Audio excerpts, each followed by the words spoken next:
반갑습니다. 손해평가사 스토리 토지 담지입니다. 원예학 모의고사 한번 풀어보기 전에 원예학은 조금 광범위해서 문제를 좀 풀어보는 게 좋을 것 같아서 기출문제 5회 6회를 같이 한번 풀어보고 모의고사 형태로 해가지고 뭐 시중에 많이 떠돌고 있는 괜찮은 문제들 한 50문제 정도 이틀 연달아 가지고 한번 풀어보도록 하겠습니다. 오늘은 5회 기출문제, 6회 기출문제 한번 풀어볼게요. 5회입니다. 과실의 구조적 특징에 따른 분류로 옳은 것은 과실 분류하는 거, 그 다음에 화해 분류하는 거 시험에 자주 나온다고 말씀드렸어요. 그죠? 인과류. 인과류의 대표적인 것은 사과, 배. 그죠? 자두는 뭔가요? 핵과류죠. 씨가 단단하잖아요. 그죠? 2번 핵과류. 복숭아, 매실 핵과류 맞죠? 3번 장과류, 포도, 체리. 포도는 맞아요, 장과류. 체리는 안에 씨가 동글동글 째복 크잖아요. 네, 체리는 핵과류가 되고요. 장과류는 포도, 키위, 뭐 딸기 이런 것들이 장과류가 됩니다. 갓과류, 밤, 키위. 키위는 장과류고 말씀드렸죠. 밤, 호두 이런 것이 갓과류가 됩니다. 52번 토양 입단 형성에 부정적인 영향을 주는 것은 긍정적인 영향을 주는 것을 먼저 알아보는 게 좋겠죠, 그죠? 토양 입단 형성에 긍정적인 영향을 주는 것은 유기물을 시용하는 것, 콩가 작물 좋아요. 그다음에 피복 작물을 재배하는 것. 근데 나트륨 이온을 첨가하는 것은 나트륨은 좋은 영향을 주는 것은 거의 없습니다. 다 나쁜 영향들. 나트륨을 첨가하면은 이 입단 구조가 아니고 단립 구조로 변경하는데 나트륨이 역할을 합니다. 나트륨 이온 첨가가 답이 되네요. 그죠?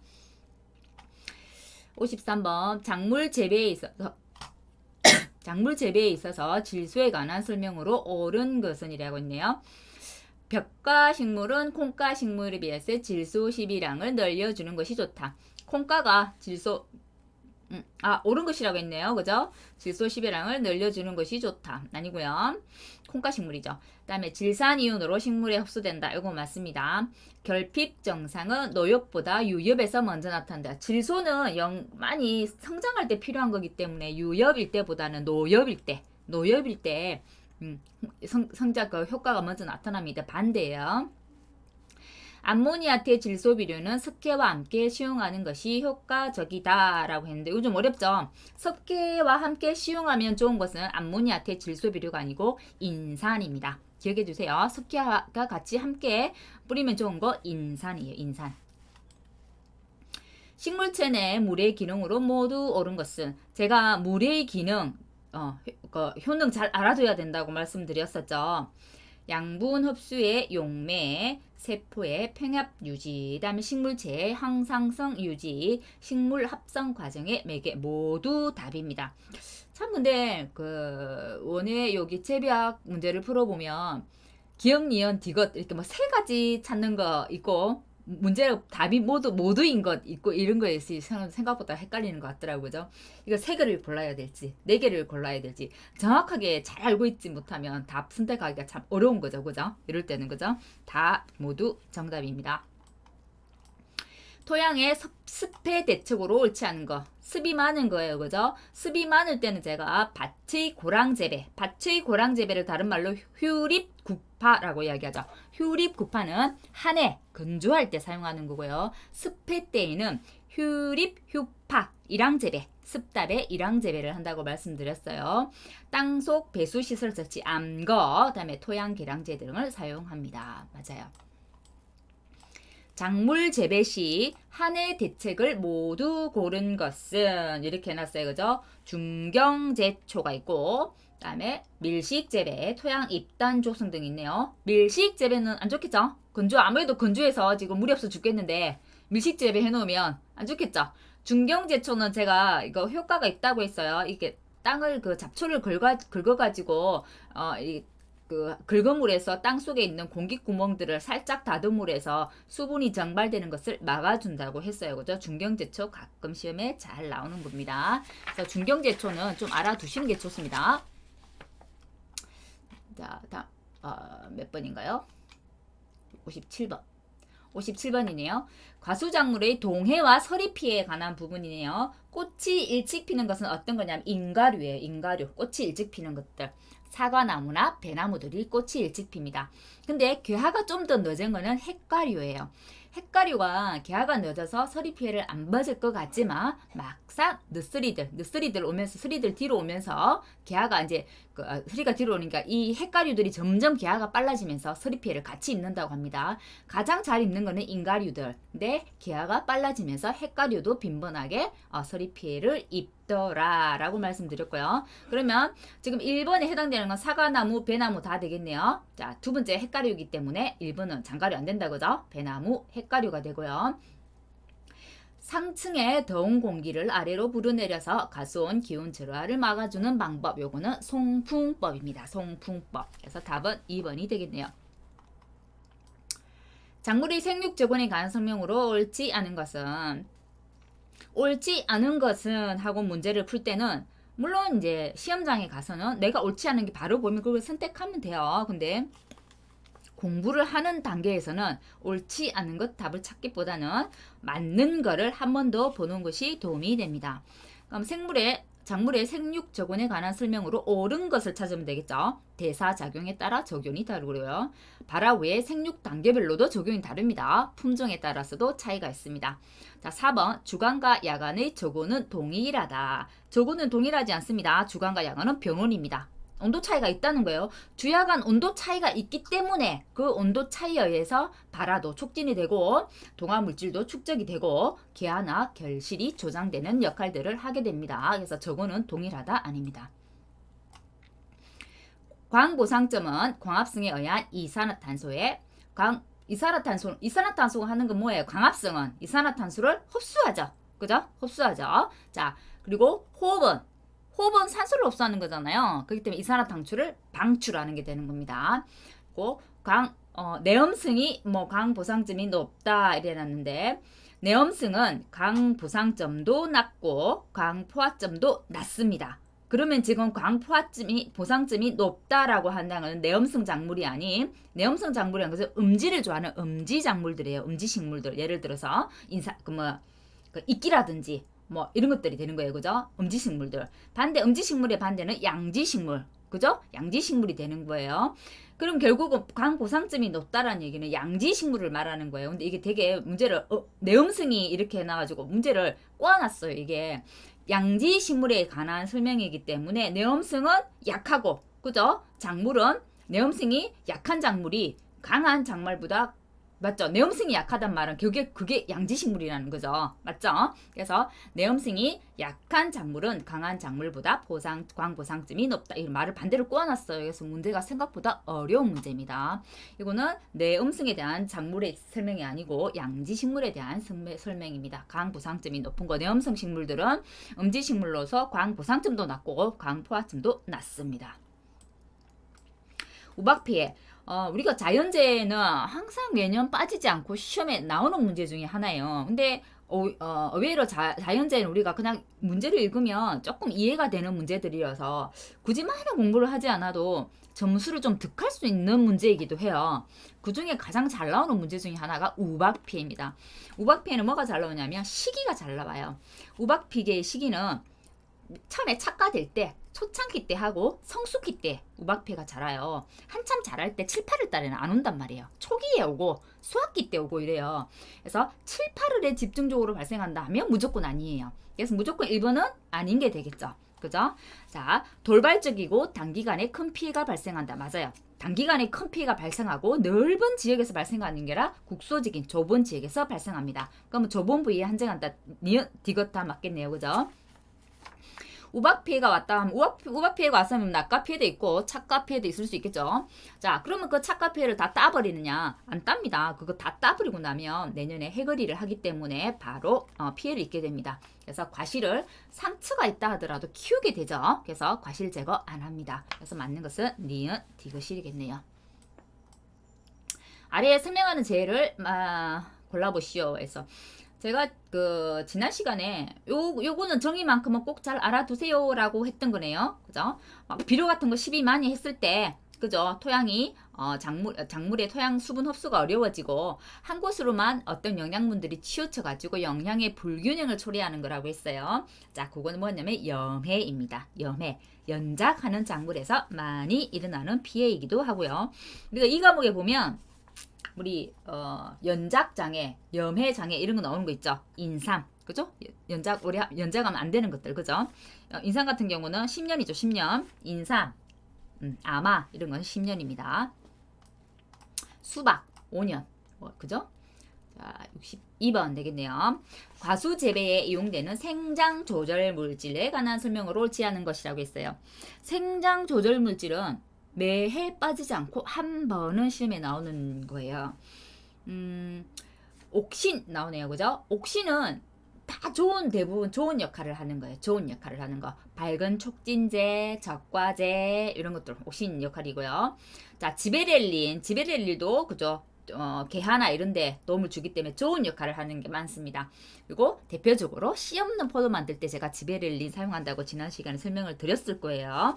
자, 시토킨도 좀 좋은 역할을 하는 생장 조절 물질인데 낙과 방지제는 아니고요. 낙과 방지제는 옥신입니다.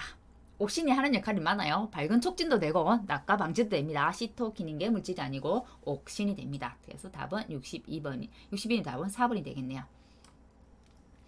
다음이 설명하는 것이라고 했네요. 가을 노화 기간에 자연적인 기온 저하와 함께 내한성 증대를 위해 점진적으로 저온에 노출되는 거. 그래서 밖에 내가 더 나가기 전에 미리 어떤 면역력을 키워서 나가는 거. 그걸 경화라고 한다겠죠.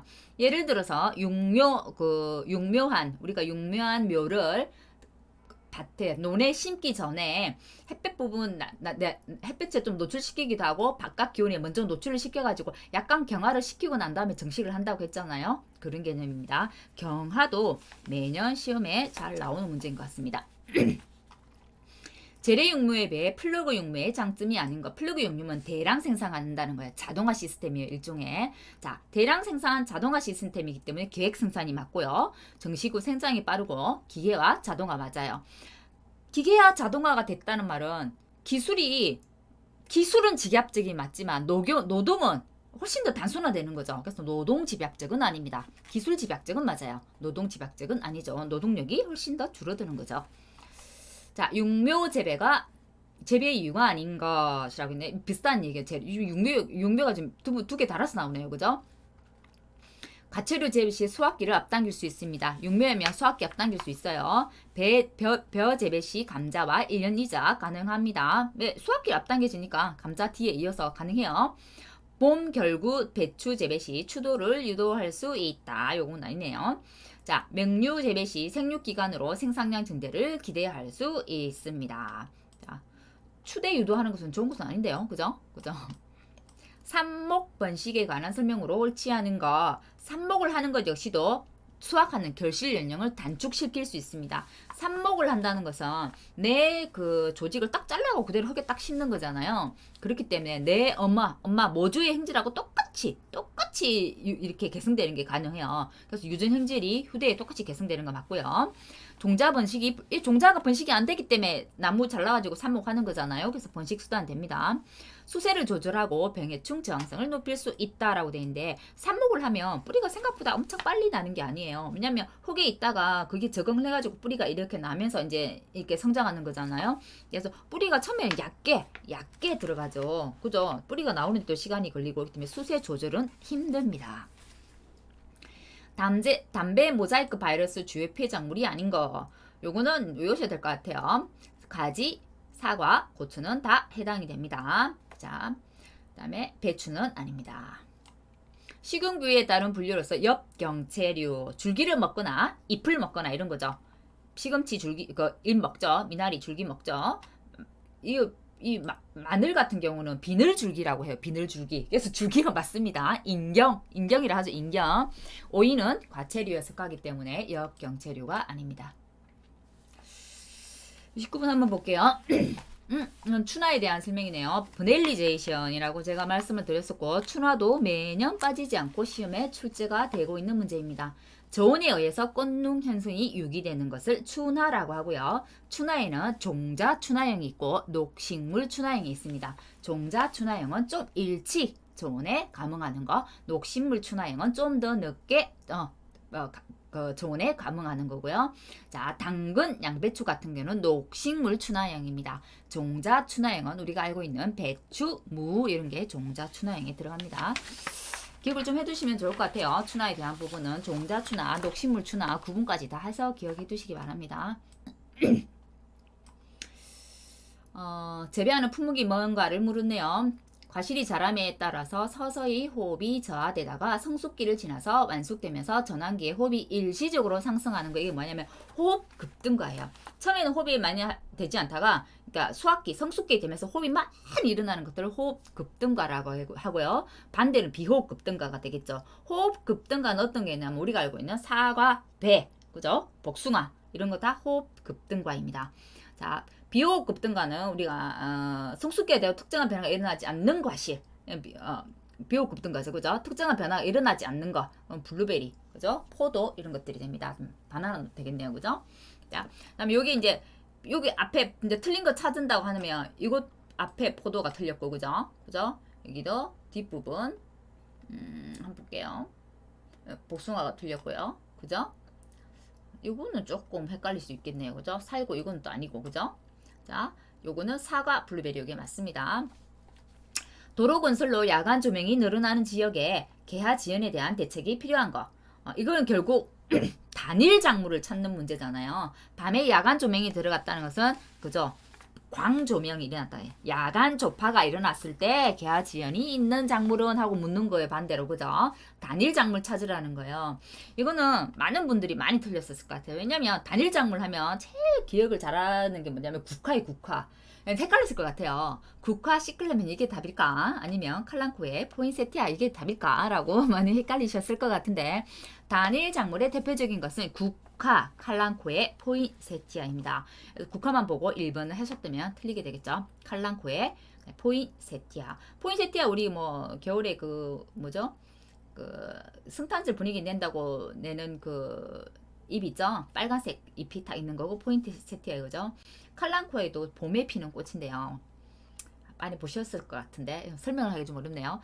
그리고 꽃 같은 거 나오는 거는 저는 좀 그렇게 하는 편이거든요.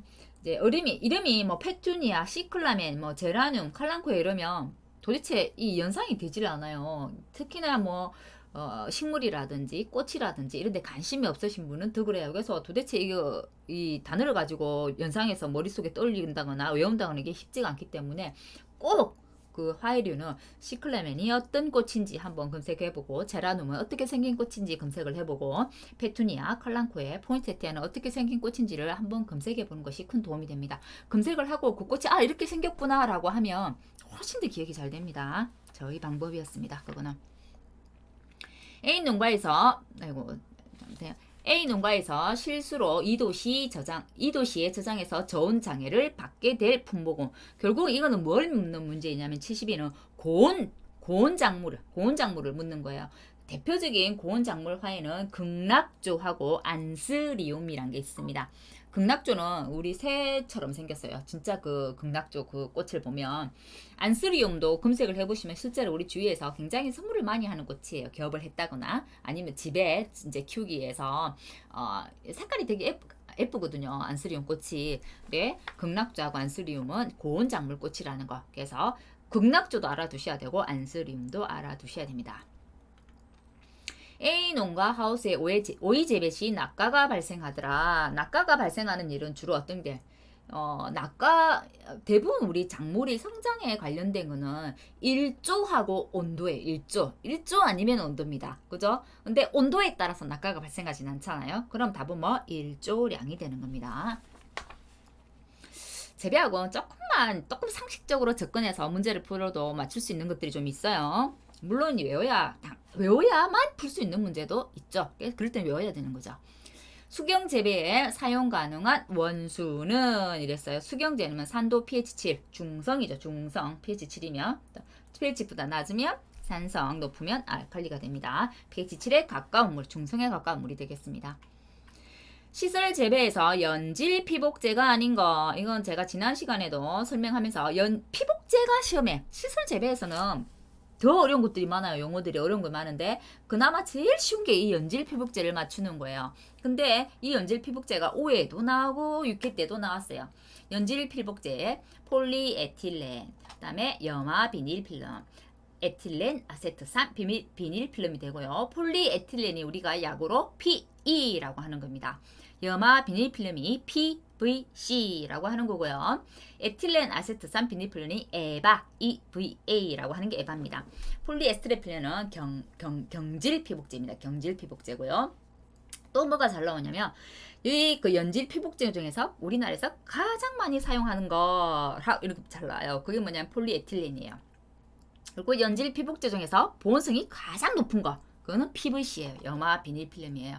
그래서 연질 피복제 세 가지도 알아두셔야 되고 가장 많이 사용하는 연질 필름 폴리에틸렌 필름도 알아두셔야 되고 가장 보온성이 좋은 필름 염화 비닐 필름 PVC도 알아두시는 게 좋습니다. 매년 출제가 되는 것 같더라고요.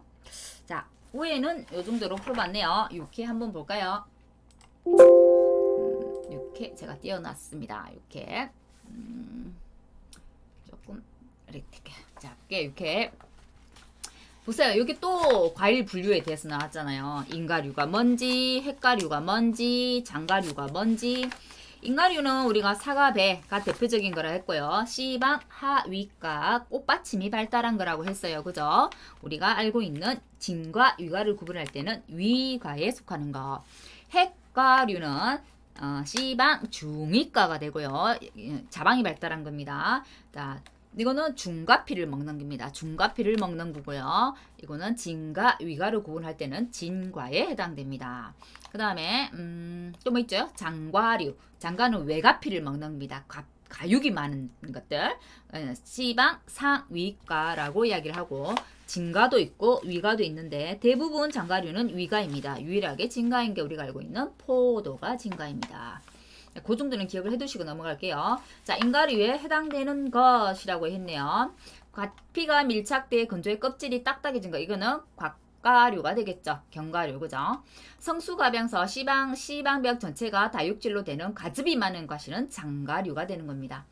과육의 내부에 단단한 씨를 가지고 있다는 거죠. 그것은 우리가 알고 있는 핵과류가 되는 거죠. 꽃받침의 피층이 발달해서 과육 부위가 되고 씨박은 과실 안쪽에 위치하여 과신 부위가 발달되는 과실. 요게 지금 인가류가 되는 겁니다. 꽃받침, 꽃바퀴가 발달한 거 이렇게 나오는 거 인가류예요. 대표적인 거 사과, 배. 기억해두세요. 산성 토양에 관한 설명으로 옳은 것은 이라고 했네요. 자, 토양 용액에 녹아있는 수소이온은 치안산성이온이다. 요건 좀 말이 어렵죠. 토양 용액에 녹아있는 수소이온은 치안산성이온이 아니고 활산성이라고 이야기합니다.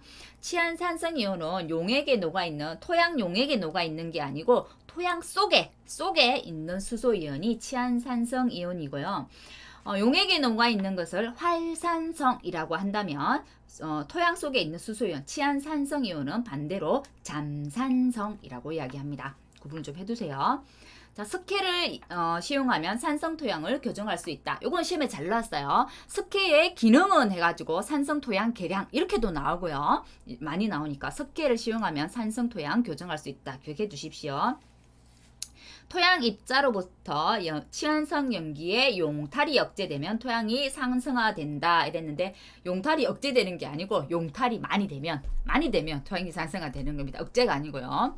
콩은 벼에 비해 산성 토양에 강한 편이다. 아니죠. 콩은 산성 토양에 약한 편입니다. 강한 거는 벼가 됩니다. 약산성이에요. 콩은.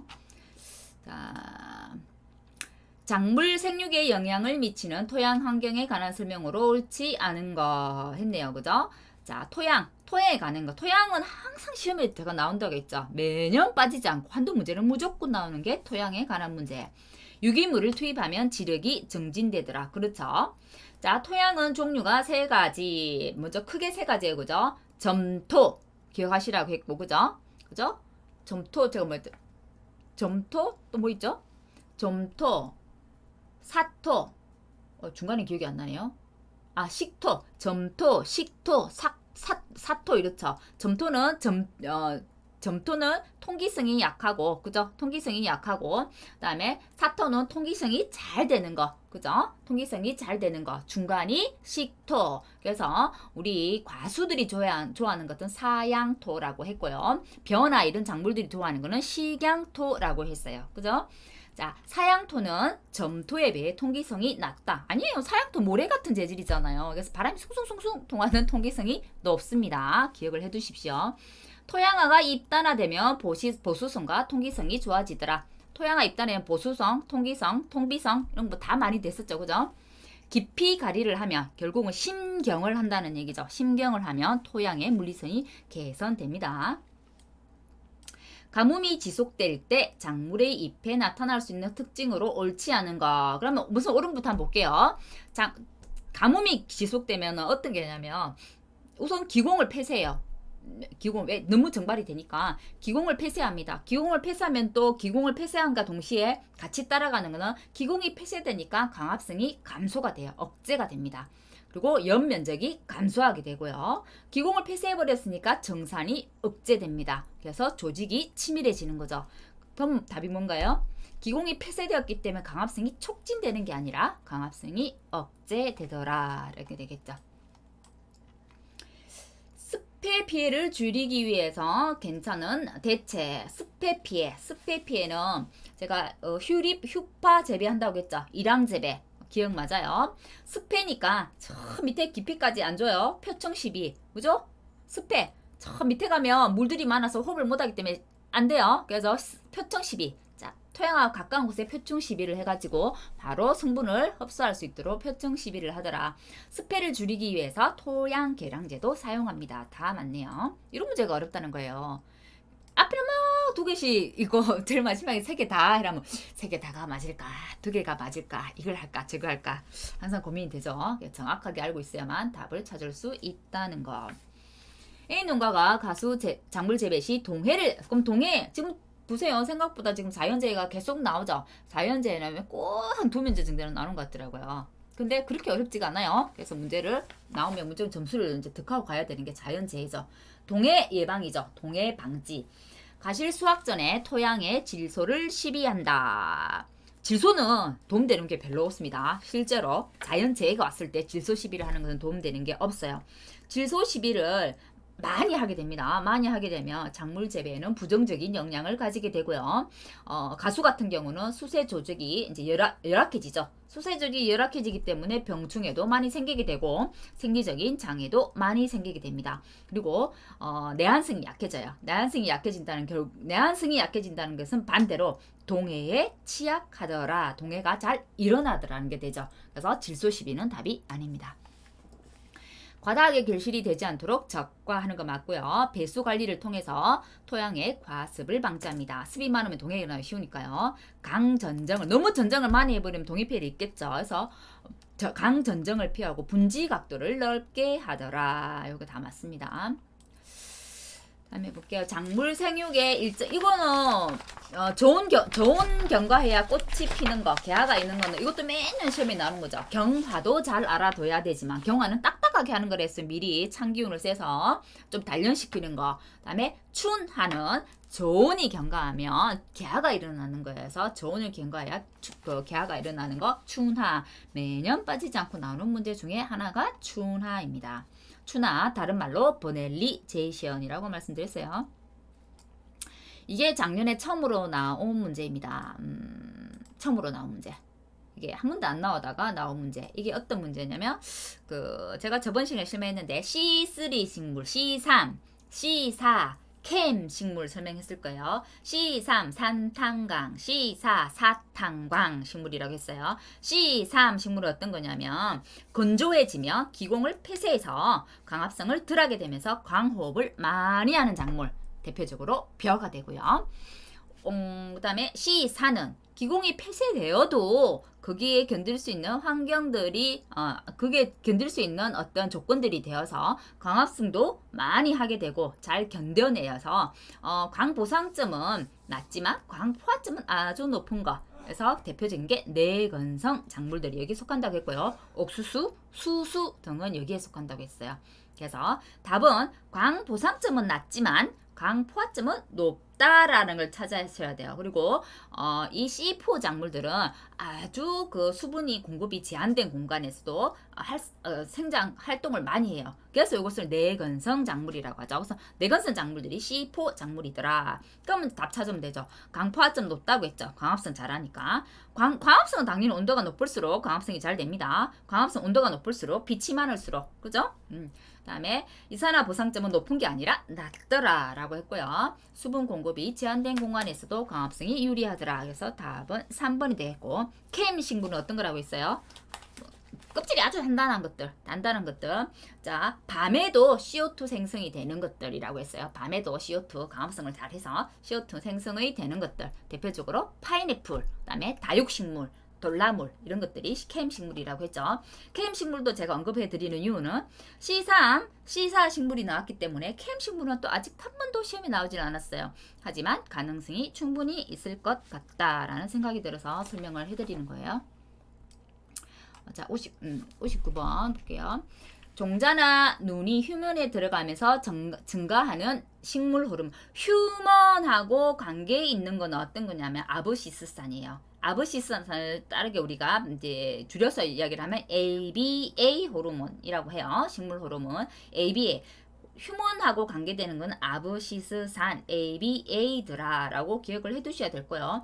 자, 옥신, 지베렐린, 시토키닌은 아주 다 좋은 역할을 하는, 제가 식물 생장 호르몬이라고 말씀드렸죠. 발화 촉진이라든지 발건이라든지 이런 것들, 그죠? 옥신에 관계된 거, 지베렐린은 개하고 관계된 거, 시토키닌도 마찬가지입니다. 그러니까 뭔가를 촉진시키고 이런 좋은 역할들을 하는 겁니다. 옥신, 시토키닌, 지베렐린은 아주 좋은 역할을 하는 호르몬들. 아브시스산은 우리가 이제 아브시스산을 다른 말로 스트레스 호르몬이라고 해요. 그죠? 휴먼 종자, 휴먼 유도하는 거, 스트레스 호르몬. 이제 아브시스산하고 비교해서 많이 나오는 게 우리가 뭐였죠? 에틸렌이었나요? 그죠? 에틸렌이어가지고 노화 호르몬 하는 거죠. 에틸렌을 가지고 그 스트레스 호르몬 이렇게 나오면 제가 틀린 거라고 말씀드렸었잖아요. 스트레스 호르몬은 아브시스산. 자, 60 과수작물의 조류 피해 방지입니다. 조류 피해 방지는 이거는 상식적으로 해도 맞출 수 있겠죠. 방조망도 설치하고 폭온기도 설치하고 광방사물 반짝반짝이는 것도 설치해서 과수의 조류를 방지하는 거. 페로몬 트랩 설치는 페로몬 트랩 설치 이것 자체만으로도 시험에 잘 나옵니다. 어떻게? 페로몬 트랩 설치에서 어떤 효과를 보기 위한 거. 나방류들이 페로몬 트랩이라고 했잖아요. 페로몬 트랩 자체로만도 시험 잘 나옵니다. 강풍으로 인해 작물에 나타나는 생리적 반응을 모두 고른 것은 했어요. 그죠? 세포 평합을 증대하더라. 기공을 폐쇄하더라. 작물 체온을 저하하더라. 강풍 많이 오니까 기공 폐쇄하겠죠? 기공이 폐쇄되면 강합성도 억제가 되겠죠? 그리고 강풍이 많이 부니까 작물 체온이 저하되겠잖아요. 바람 많이 부니까. 세포 평합 증대는 강풍하고 상관이 없어요. 세포 평합 어떤가 하면 수분하고 관계가 있어. 수분이 많을 때 압력 팽창하는 거잖아요. 평합. 그죠? 수분이 많을 때 평합이 증대되더라. 그래서 답은 니은 이것이 되겠습니다. 육묘용 상토에 이용하는 경약 혼합 상토 중에 유기물 재료는 이거는 외우셔야 될 것 같아요. 피트모스입니다. 그다음에 플라이트, 진주. 이것도 기억해 두시면 좋을 것 같아요. 펄 자체가 진주니까요. 그거 해서 기억하시면 좀 기억하기 더 쉽겠죠? 자, 작물을 육묘한 후에 이식 재배하여 얻을 수 있는 효과를 모두 고른 것은 육묘에서 하면 수량 증대되고요. 육묘하면서 다른 공간도 사용할 수 있기 때문에 토양 이용률도 증대됩니다. 육묘에서 미리 이식해서 나가기 때문에 뿌리 활착도 증진이 됩니다. 기억, 니은, 이것이 답이네요. 보통 여러 개 답이 나왔을 때는 여러 개 답이 있는 게 답인 게 맞네요. 내가 정말 이걸 잘 모르겠다 이러면 여러 개 다 찍어야 되겠네요. 그죠? 좋은 거 알려줍니다. 아닌 경우도 있습니다. 자, 64분입니다. 가로 안에 들어갈 내용으로 옳은 것은 이라고 했네요. 약간 굳어진 상태의 가지를 삽목하는 거. 조금 더 굳은 상태의 작물, 백지삽이라고 합니다. 노화삽. 그다음에 아주 신초, 1년 미만의 연한 것은 신초삽. 원래 1년생 가지들을 신초라고 하잖아요. 신초 가지라고 하잖아요. 그죠? 신초라고 하기 때문에 이거는 그냥 용어만 가지고도 맞출 수 있는 문제가, 내가 전혀 모르는 답이었던 문제라 하더라도 맞출 수 있는 문제였던 것 같습니다. 행태에 따른 영양 번식 기간과 작물에 바르게 짝지어진 것. 이것도 매년 빠지지 않고 한 번은 나오는 문제죠. 영양 번식 기간하고 작물을 연결시키는 거.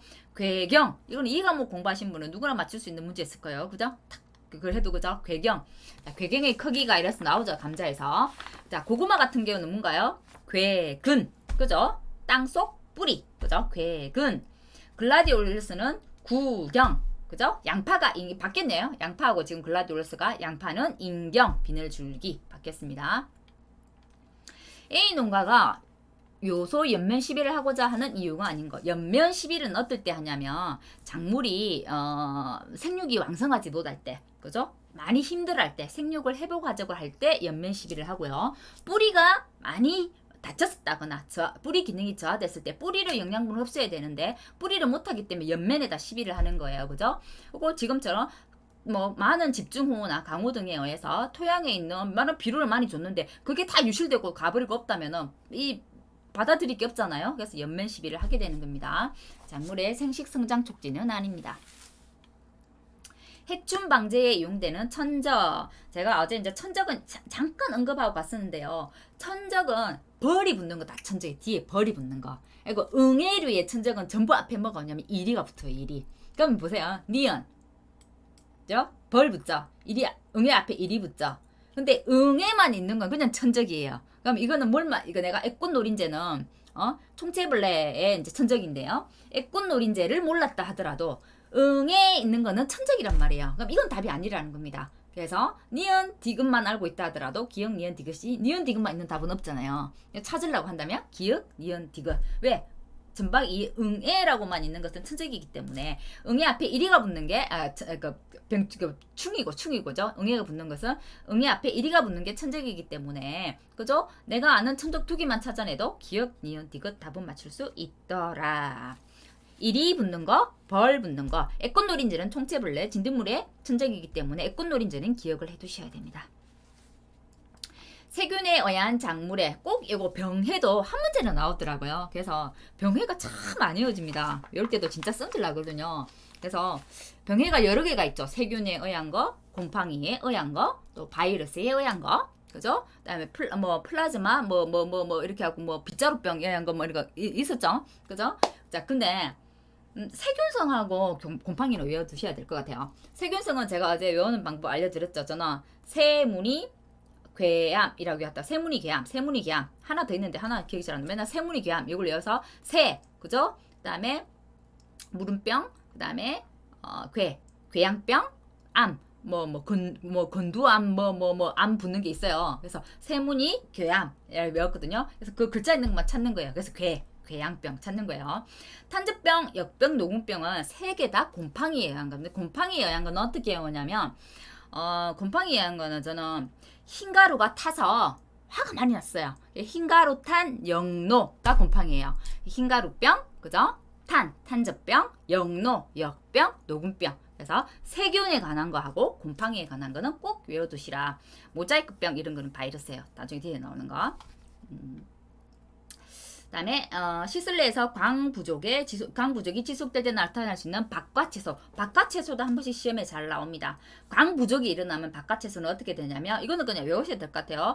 광부족이 일어났을 때는 낙과 또는 낙화가 일어납니다. 아까도 우리가 낙과가 일어날 때 부족한 거 뭐였으면 일조량이 부족하다 했잖아요. 일조량이 부족하다는 건 같은 광이 부족하다는 얘기죠. 그거하고 같은 문제예요. 박과채소 일조량이 부족할 때 낙과되는 거. 똑같이 박과식물채소도 광이 부족할 때는 낙화 또는 낙과가 발생하더라라고 기억을 해두시면 될 것 같아요. 백합과에 속하는 대한연색 작물로 순을 이용한 순 따먹는 거 이제 사전무 되죠. 백합과에 들어가는 것은 아스파라거스입니다. 이거는 알아야만 문제를 맞출 수 있는 거네요. 그죠? 순 먹는 거기 때문에 브로콜리는 꽃이잖아요. 시금치는 잎이잖아요. 근데 샐러리하고 아스파라거스 둘 중에 다년생 작물. 아스파라거스는 매년 따먹을 수 있는 다년생 작물입니다. 우리 왜 그 스테이크 먹을 때 옆에 길쭉하게 쭉 이렇게 해가지고 길쭉하게 초록색 이렇게 나와지는 게 있죠. 아스파라거스입니다. 자, 사과 과실에 봉지 씌우기를 해서 얻을 수 있는 거. 봉지 씌우기의 장점들은 많다고 했죠. 봉지를 씌움으로 해서 일소 방지 되잖아요. 햇볕을 과도하게 쐬는 거 일소 방지도 되고, 자, 한 곳에 집중적으로 빛을 쐬지 않기 때문에 동록도 방지가 됩니다. 그리고 착색을 골고루 하는 착색 효과도 있습니다. 특히 배 같은 경우래요. 그다음에 봉지를 씌워놨으니까 뱅충해도 방지되죠. 그런데 봉지를 씌웠기 때문에 당도가 증진되지는 않습니다. 당도는 증진은 아니에요. 그래서 뱅충해 방지, 과피 착색 증진, 동록 방지 이런 것들이 되는 겁니다. 72번이네요. 과실의 수학 적기를 판정하는 항목으로 옳은 것이라고 했습니다. 이런 것은 기본적으로 좀 암기를 하셔야 될 것들이고요. 수학 적기를 판단하는 것은 만기 후에 일수가 얼마나 됐는지, 그죠? 그다음에 당산비가 얼마나 된지, 당산비, 당이 얼마나 함량이 있는지 이런 거죠, 그죠? 단백질 함량은 관계가 없습니다. 그래서 만기의 일수, 당산비하고 관련이 있습니다. 자, 요거는 사실 뭐 국화가 얼마만큼 해야 수확이 가능하다, 장미는 얼마만큼 해야 수확이 가능하다는 사실 쉽지가 않아요. 근데 그 하웨이루에서는 꼭 기억해 둬야 되는 거 하나가 이 글라디올로스예요. 글라디올로스하고 거모초 같은 경우는 절대로 눕혀서 저장을 하면 안 됩니다. 눕혀서 저장하면 구부러져 버려요. 다시 세워도 구부러진다는 얘기에서 항상 글라디올로스가 실은 이게 꼿꼿하게 이렇게 긴 꽃이거든요. 길게 살구색 이제 꽃이 피는 꽃인데 글라디올 생각보다 참 이뻐요. 한번 검색해 보세요. 그러니까 길쭉하게 생겼어요. 그래서 이 글라디올로스는 절대로 눕혀놓으면 안 되고 꼭 세워서 보관을 해야 되는 그 꽃 하의 작물 중에 하나예요. 금오초하고. 그래서 글라디올로스와 금오초가 나오면 꼭 눕혀서 저장하면 안 되고 어떻게 세워서 저장하더라. 그건 다음에 또 시험에 나올 수 있습니다. 토양 재배에 비해 무토양 재배의 장점이 아는 거. 토양 재배가 아니기 때문에 토양은 계속 연작하면 연작 피해들이 있죠. 근데 무토양이기 때문에 연작 피해가 없어요. 그죠? 토양 재배가 아니기 때문에 아무래도 병충해가 덜하기 때문에 청정 재배가 가능하더라. 무토양 재배들이 보통 뭐 양액 재배 이런 거 무토양 재배잖아요. 그래서 자동화가 용이하죠. 배지의 완충성이 높은 것은 아닙니다.